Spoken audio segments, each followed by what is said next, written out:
लेकिन very worldly से जब मेरी मम्मी के साथ कभी मेरी बात होती है, मम्मी बोलती मम्मी आप तो देव की माँ हो मेरे लिए। मुझे जो जसोदा माँ की तरह जो प्यार मिला ना वो नवोदय से मिला। आई was diagnose with tuberculosis of chest, क्योंकि जब आपकी टीबी की दवाई चलती है ना तो there are so many stigmas, ये बच्चा किसी और को फैला देगा, इसका इन्फेक्शन हो जाएगा। बट दे हेल्प मी, और नतीजा ये निकला कि 11th स्टैंडर्ड में I secured 3rd rank in school. जो दौर था वो अचानक से रुक गया। 2015 25 दिसंबर को मेरे पापा और अंकल और मेरी मम्मी वो जा रहे थे घर पे, and they met with accident. And first time मेरी लाइफ में ऐसा हुआ कि आई लिटरली फेल्ट के पैर के नीचे से जमीन जैसे खिसक जाती है, दैट मुहावरा। But that is a typical feeling कि आपको ऐसा लगता है कि you will fall down right now, कि अभी आप नहीं कर पाएंगे। सो मेरा ये मानना है कि अगर कोई बच्चा ऐसा फील होता है कि मुझसे शायद नहीं हो पाएगा या मैं इनफ नहीं हूँ अपने लिए, तो आई वुड सजेस्ट कि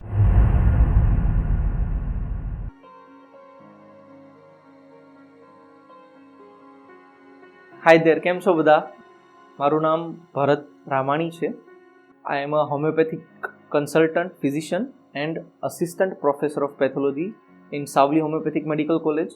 मेरी जो नवोदय की स्कूलिंग है वो 6 स्टैंडर्ड से लेके 10th स्टैंडर्ड तक JNV सूरत बोरखड़ी में हुई, और 11th और 12th स्टैंडर्ड मेरी हुई JNV दाहोद खरेड़ी डिस्ट्रिक्ट में. लाइफ के बारे में बताऊँ तो I belong to lower middle class family.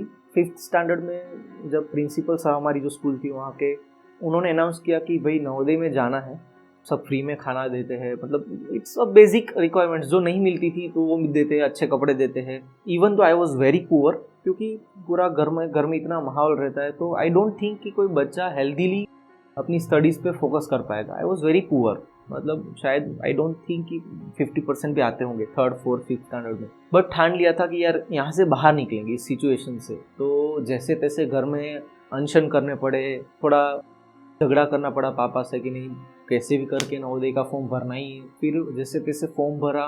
I was hopeless child, मतलब किसी को ऐसा नहीं था कि नवोदय में एडमिशन इसका हो पाएगा. टीचर्स को भी ऐसा लगता था ये क्या करेगा. बट वो अंदर एक होता है ना कि यार अब बाहर निकला है तो कैसे भी हाथ पैर मारेंगे. एंड फॉर्चुनेटली एडमिशन हो गया.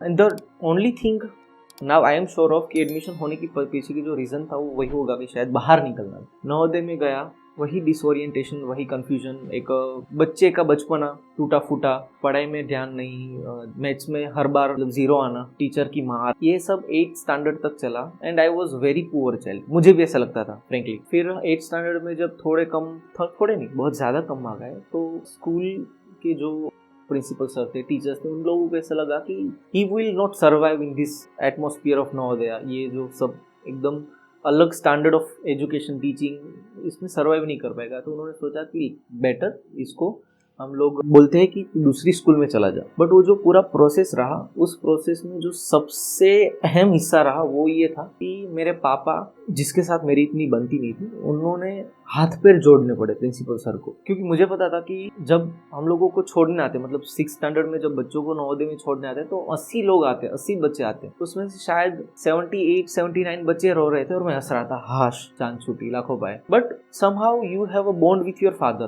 तो जब उन्होंने हाथ पैर जोड़े, एंड देन आई रियलाइज कि यार ये नहीं होना चाहिए, मतलब आपके पापा आपकी वजह से किसी के सामने हाथ पैर जोड़ रहे हैं. Then life changed. फिर से मुझे री इंसिस्ट किया गया 9th स्टैंडर्ड में. लेकिन डिफरेंस ये था कि देन आई रियलाइज कि नहीं अब कुछ करना पड़ेगा, अब ये नहीं चलेगा कि मुझे नहीं आता, मुझसे नहीं हो पाएगा. एंड देन आई डिसाइडेड कि नहीं, कैसे भी करके I have to do things, मतलब I have to get out of this in a better way.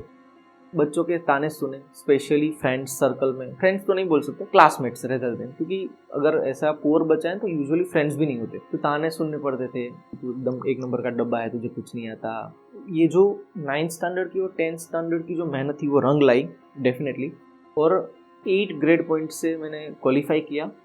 Unfortunately जो मेरी प्राइमरी स्कूल थी नवोदय सूरत, वहाँ पे मेरा साइंस में एडमिशन पॉसिबल नहीं हो पाया. तो मुझे बोला गया कि you can go to another Navodaya जहाँ पे आपके मेरिट्स के अकॉर्डिंग आपको लिया जा सकता है. Then I shifted to Dahod and I decided to take admission in biology field. फिर तो क्या था, दुश्मन चला गया मैथ्स. अब तो जो था वो दोस्त ही दोस्त थे. केमिस्ट्री के कंसेप्ट अच्छे लगते थे मुझे, फिजिक्स भी अच्छा लगता था, लेकिन कैलकुलेशंस नहीं. And biology was my better half. Meanwhile 11th standard में आई थिंक दीपावली वेकेशन के बाद I was diagnose with tuberculosis of chest and then मुझे पहली बार आई कुड से डेफिनेटली कि पहली बार ऐसा फील हुआ कि मुझे एक ऐसी सपोर्टिव सिस्टम मिली जो हर बच्चा डिजर्व करता है।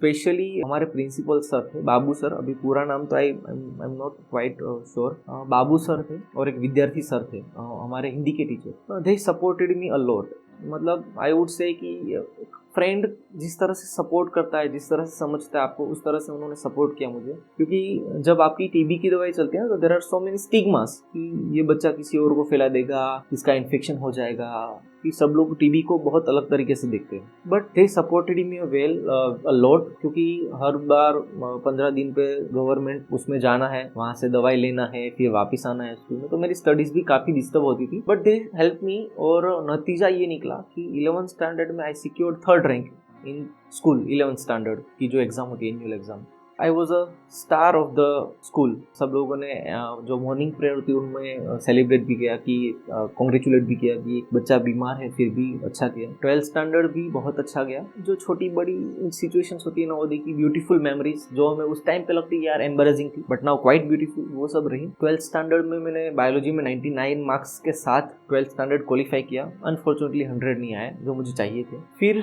आए अपनी जिंदगी में नवोदय के बाहर के लाइफ में। आई वुड से Navodaya was my comfort zone, क्योंकि इवन दो सब चीज़ें नहीं थी बट सब कुछ था वहाँ पे।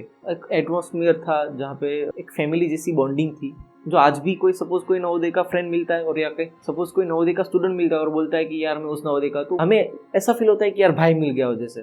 That relation you create in Navodaya. आप चाहे किसी भी नवोदय के हो, you feel that brotherhood from each and every student of Navodaya. तो बाहर आए, unfortunately again I was diagnosed with TB जो फैल चुका था। पापा ने बोला कि छोड़ दे, इस साल ड्रॉप आउट ले ले, आराम से तू रिकवर हो जा, क्योंकि उस टाइम पे इंजेक्शंस भी खाने थे कुछ। मीनवाइल कोई बच्चा पूरा दिन घर में बैठा रहे, स्पेशली नवोदय का, I don't think he would feel better. मैंने भी पापा को बोला कि नहीं हो रहा पापा मुझसे, कितना पढ़ाई करूंगा, ऐसा थोड़ा कुछ चाहिए। तो बोले कि काम कर, हमारे गैराज के सामने एक डॉक्टर है, तू जाके वहाँ पे बैठ, देख डॉक्टर लोग कैसे होते, क्योंकि तुझे डॉक्टर ही बनना है। मैं बोला हाँ डॉक्टर ही बनना है। उन्होंने सब सिखाया भी, हिरपरा सर करके थे, उन्होंने सब सिखाया कि स्टिचेस कैसे लेते हैं, इंजेक्शन कैसे देते हैं। तो मैंने बोला सर ये तो मुझे नहीं करना है, ये पूरा इंजेक्शन स्टिच, बस डॉक्टर आया, पेशेंट आएगा, रिपोर्ट करवाना है, पैसे आना है, कुछ और डॉक्टर बन सकते हैं, कुछ अलग कुछ सिनेरियो। तो उन्होंने बोला होम्योपैथी का कैंप होता है। तो मैं गया होम्योपैथी के कैंप में, which was homeopathy not homeopathy. तो देखा वहाँ पे बहुत सारे ऐसे केसेस थे, जैसे ब्लाइंडनेस हो गई है, पूरी एट्रोफी हो गई है मतलब नसों की, और वो बंदा अभी धीरे धीरे देख पा रहा है। डाउन सिंड्रोम के केसेस थे, जो मैनेज नहीं कर पा रहे थे वो भी अच्छे से मैनेज कर पा रहे हैं। दैट वाज लाइक यार ये तो कुछ अलग ही सिस्टम है। तो एकदम इंस्पायर होके घर पे आके बुक्स मंगवा ली। वो जो भी सेमिनार में, जो कैंप में डॉक्टर बोल रहे थे ये बुक वो बुक, सब लिख के आके बुक मंगवाई, और पापा को बोल दिया अब तो होम्योपैथी ही करेंगे। होम्योपैथी में एडमिशन भी हो गया फॉर्चुनेटली। तो फिर तो लाइफ अच्छे से चली, सब जगह पे अपॉर्चुनिटीज भी मिली। फर्स्ट BHMS में एडमिशन लिया, सेमी गवर्नमेंट कॉलेज थी गुजरात की फर्स्ट कॉलेज और इंडिया की सेकंड कॉलेज होम्योपैथी की। काफी नाम था जो आज भी वी फील लाइक है। And fortunately I am professor of that college only, मेरी मदर इंस्टीट्यूट का। एडमिशन हुआ फर्स्ट ईयर में। फर्स्ट ईयर एडमिशन के बाद मुझे मेरी लाइफ के BHMS मतलब होम्योपैथी फील्ड के फर्स्ट गुरु मिले, आनंद सर करके। He inspired me a lot. That was a good कि जब वहाँ पे सब कुछ सीखने को मिला। But the most important thing that Navodaya student feel proud of himself is कि आपको आपका इंट्रो देना नहीं पड़ता। आप कहीं पे जाओ, कुछ बात शुरू हो, और आप जब बोलो कि आप नवोदय के स्टूडेंट हो तो खत्म बात। You are considered as a superb child, मतलब आप स्पेशल कैटेगरी में ऑटोमेटिकली पुट ऑन हो जाते हो। क्योंकि लोगों का ये मानना है कि अगर आप नवोदय से पास आउट हुए हो मतलब you are special, you are not a common child, you have a special talent, you have special things, और फिर आपका वही स्टैम्प आपको आइडेंटिफाई करता है। फिर ये इंप्रेशन चली, मुझे डेफिनेटली इस इंप्रेशन ने बहुत हेल्प किया। जो बच्चा अपने आप को गधा मानता था, उसकी जगह पे एक सुपर्ब चाइल्ड, एक होशियार बच्चा जो दूर था, वो 2015 में अचानक से रुक गया। 2015 25 दिसंबर को मेरे पापा और अंकल और मेरी मम्मी वो जा रहे थे घर पे, and they met with accident जिसमें मेरे पापा की और मेरे अंकल की डेथ हो गई।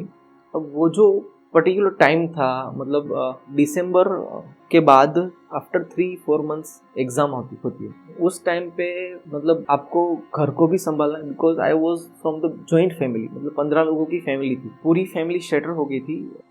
And the earning person was my uncle only, and he single-handedly managed somehow. And the main problem was कि how I will manage। ये चला मेरी एग्जाम आने तक। हुआ ये कि आपको सेकंड हाफ की फीस भरनी पड़ती है। My fees was I think 25,000 per year, तो 12,500 समथिंग कुछ फीस भरनी थी। दैट मेरे पास नहीं थे डेफिनेटली। तो मैं प्रिंसिपल सर से रिक्वेस्ट करने लगी, सर मुझे इस टाइम आप एग्जाम देने दो, मैं आई विल समहाउ मैनेज, मुझे 3-4 महीने लगेंगे। तो बोला बेटा तू टेंशन मत ले, एक काम कर, तू अभी exam they, don't worry. Exam देने के बाद जब मैं वापस से सर के पास गया, उन्होंने मुझे मेरे हाथ में रिसिप्ट थमा दी, ये ले तेरी फीस हो गई है। तो मैंने बोला सर मैंने नहीं भरी है। तो बोले कि तू टेंशन मत ले, तू जो कर रहा है वो अच्छा कर रहा है।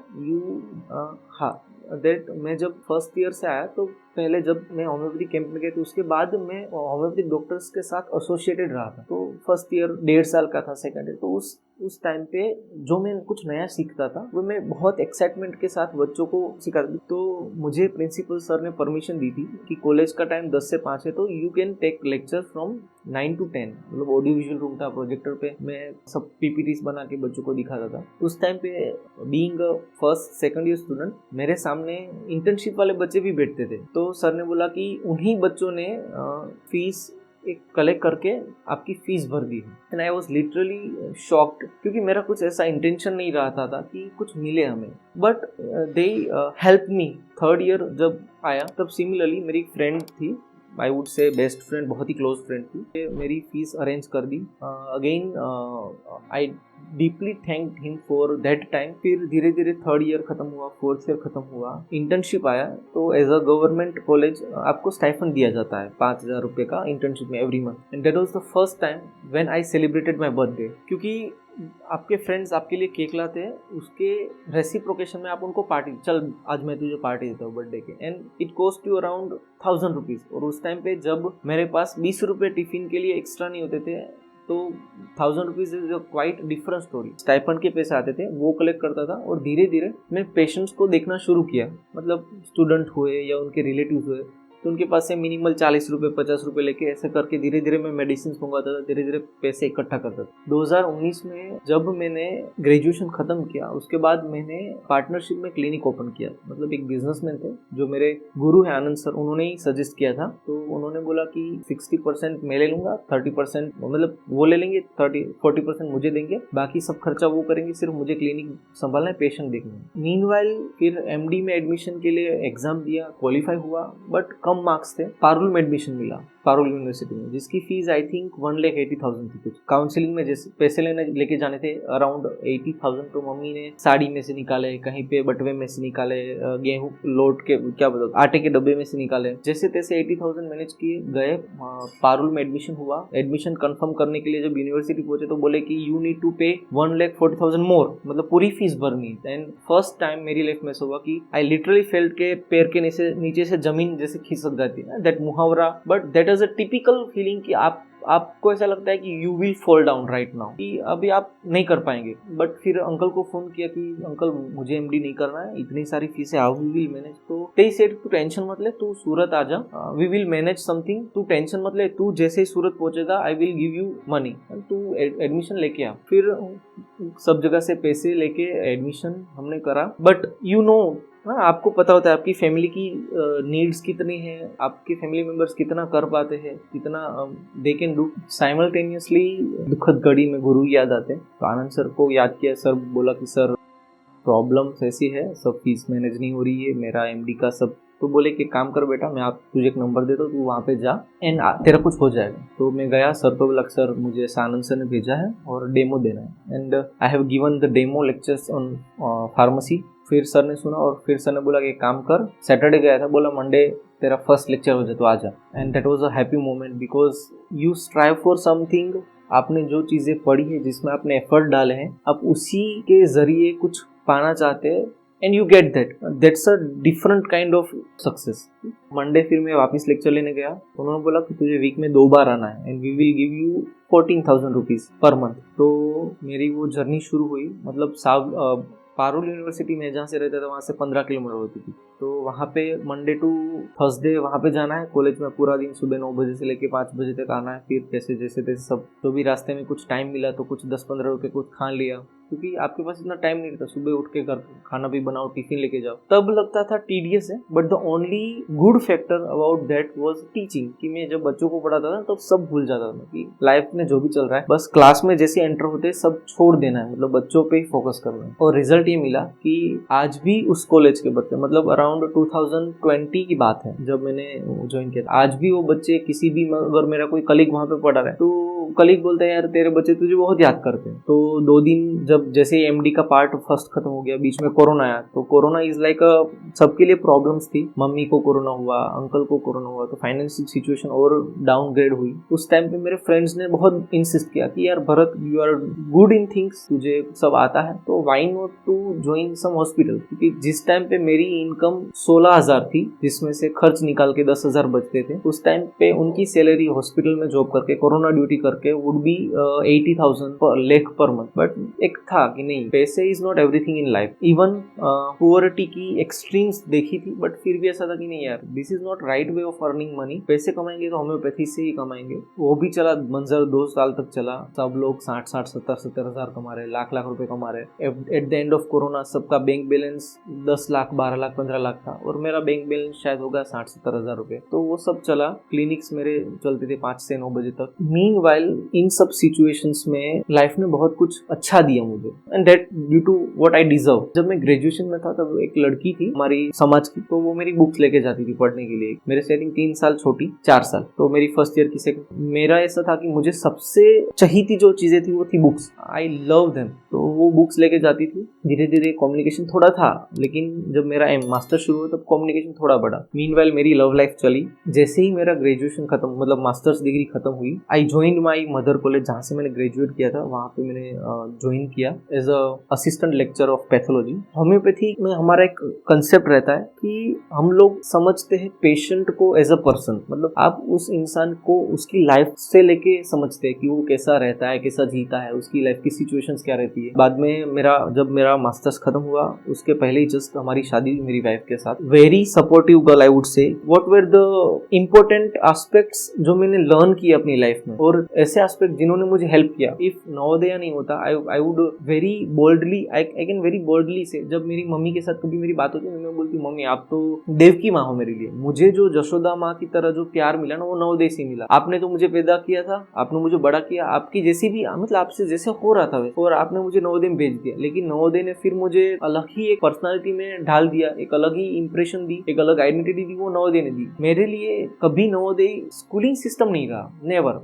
मैं समझता था कि you feel like it's a living entity, एक ऐसी सपोर्टिव, ऐसी केयरिंग एंटिटी जो आपको डिसिप्लिन सिखाती है, जैसे 6 बजे उठ के पीटी करना, या आपको ऐसी सिचुएशन में ढालती है, ऐसी परिस्थितियां प्रोवाइड करवाती है, ऐसे टास्क देती है कि जिसके बदौलत आप अपनी लाइफ में इंडिपेंडेंटली कुछ कंफर्ट जोन के बाहर आके कुछ करना पड़ा या कुछ यूडियस टास्क आ गया तो आप इजीली कर पाते हो, कॉन्फिडेंटली कर पाते हो। That's the important thing. अभी रिसेंटली मेरी शायद 3 महीने पहले मेरे जो सर थे, जिनको ऐसा फील होता था कि ये बच्चा नहीं कर पाएगा, चौधरी सर करके थे, मैथ्स के टीचर, तो बोले कि यार Ramani I am proud of you, मतलब तू इतना अच्छा कर रहा है, इतना अच्छा डॉक्टर बन गया है, मतलब इतनी अच्छी प्रैक्टिस कर रहा है, तू इतना अच्छा सेटल हो गया, बड़ौदा में तेरा घर है, प्रोफेसर बन गया है, जो हमें कभी नहीं लगता था कि कुछ कर पाएगा। तो आई फील कि उस टाइम पे जो चेंज था, मुझे ऐसा लगता था कि सर इतना मुझे मार रहे या फ्रेंड सर्कल में मुझे इतना सब दाने दे रहे, बोल रहे, that was due to myself and myself only. And that is कि आपको ऐसा लगता है कि आप नहीं कर पाओगे या आपसे नहीं हो पा रहा है, आप पुअर हो, आप सही नहीं हो, बट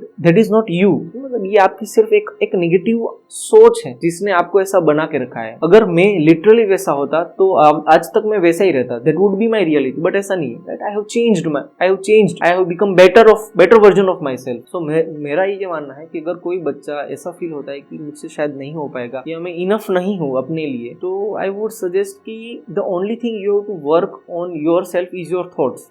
शांति से बैठो, टाइम लो अपने लिए, देखो कि अपने थॉट्स क्या है, आपके दिमाग में क्या चल रहा है, आपकी सोच आपको किस तरह से नेगेटिवली अफेक्ट कर रही है, या आपके ऐसे कौन से पॉइंट्स है जो सिर्फ आपकी सोच में ही है। बिकॉज सी, जब आप अपने आप को ऐसा मानते हो कि आप नहीं कर पाओगे, तो आप चाहे उसको ऊपर वाला बोलो या आपका माइंड बोलो, ही विल से तथास्तु, वो ऐसा बोलेगा कि जा, तू जैसा सोचता है वैसा ही होगा। तो अगर आप अनकॉन्शियसली, मतलब आप विथाउट गिविंग मच अटेंशन ऐसा सोच रहे हो कि आपसे नहीं हो पा रहा है, या आप गंदे हो, आप बुरे हो, दैट वाज माय इंप्रेशन। तो आई फील मेरी ये जो जर्नी रही, जो the only thing which defines you is your thinking about yourself. मतलब आपकी खुद की सोच ही आपको हर बार डिफाइन करेगी, and that is the principle rule of life. Every time, in every situation, आप चाहे घर की बात करो, या चाहे अपनी पर्सनल लाइफ की बात करो, या आपकी प्रोफेशनल लाइफ की बात करो, स्टडी के रिलेटेड बात करो, आपके एम्स अचीवमेंट्स की बात करो, वो सब डिफाइन होगी कि आप अपने बारे में क्या सोचते हो। अगर आप अपने बारे में एक नेगेटिव सोच को लेकर जी रहे हो, तो you will have the consequences related to that thinking only. That would be the first thing any person would should think about and work about. कि आपको देखना पड़ेगा कि अगर आपको कुछ चीज़ें नहीं मिल रही, या आपको कुछ चीज़ों की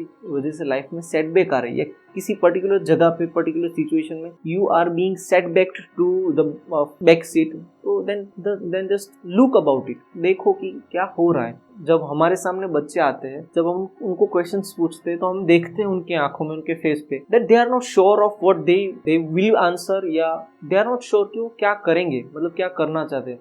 दूसरी बात सबसे अहम है जो मेरी लाइफ में, वो ये है, चाहे आप कितने भी एफर्ट्स करो लाइफ में, बट वंस आप जब ठान लो कि यार मुझे ये करना ही है, तो आई डोंट फील कि आपको फिर उतना धक्का मारना पड़ेगा। तो मेरा तो ये मानना है कि एक नवोदयन पहले से ही प्रिपेयर्ड होके ही आया है, रेडी है, he is already the perfect version of himself. बस जब भी वो आगे जाए, तो अपनी उन सोच को लेके थोड़ा श्योर हो जाए कि क्या वो गलत सोच तो नहीं ले रहा है अपने हिसाब से, अपने लिए कुछ गलत को तो सोच के नहीं आया। क्योंकि मैंने अब जब तक जितने भी एग्जाम्पल्स देखे, मेरे क्लासमेट्स जितने भी मेरे साथ थे वो नवोदय में, they are doing well on their self. मतलब सब अच्छा कर रहे हैं, एवरीवन इज डूइंग ग्रेट। मेरा फ्रेंड जिसने मुझे सजेस्ट किया ये सब बोलने के लिए, he is in a railway engineer, Hemnandan, जिसने मुझे एनकरेज किया यहाँ पे आने के लिए, और ऐसे बहुत सारे एग्जांपल्स। सब, कोई डिप्यूटी है, कोई कलेक्टर है, सब लोग अच्छे हैं।